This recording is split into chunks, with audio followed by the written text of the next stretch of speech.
Well, the first day of a Garden City murder trial was off to a rocky start. Good evening and thanks for joining us. I'm Mike Seela.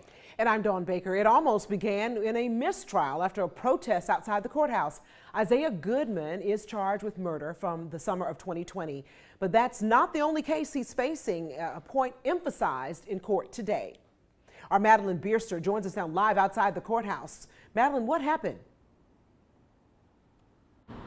Well, Don, Mike, while the trial for Isaiah Goodman gets underway after 5.5 years, multiple experts and witnesses all testified today in court, and 2 jurors had to be dismissed. You need to base your verdict only on the evidence that comes in during this trial in the courtroom and on the law that you're instructed. That was the judge's message to the remaining jurors deciding the fate of Isaiah Goodman.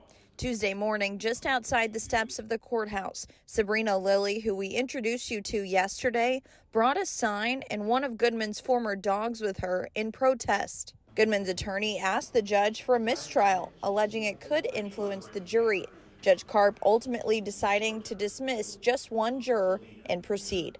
Several witnesses and experts testified before the jury, a GBI crime scene specialist, and the doctor who performed the autopsy. Back on June 25th of 2020, Michael Pegues was shot 5 times, the pathologist testified, on Oak Street. Witnesses say they heard multiple shots fired and a victim running and stumbling before falling in the street.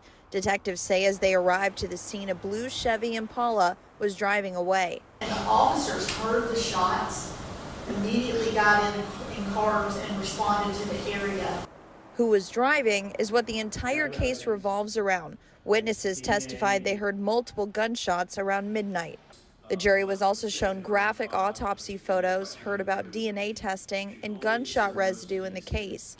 Another juror was later dismissed for sleeping.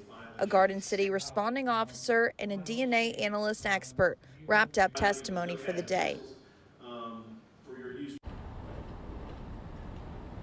And tomorrow, testimony will resume for the rest of the state's witnesses. That includes 2 more officers, 2 crime lab witnesses, and the surviving witness of that shooting in 2020 will be there to bring you the very latest. Reporting live in Chatham County, Madeline Bierster, WTOC News.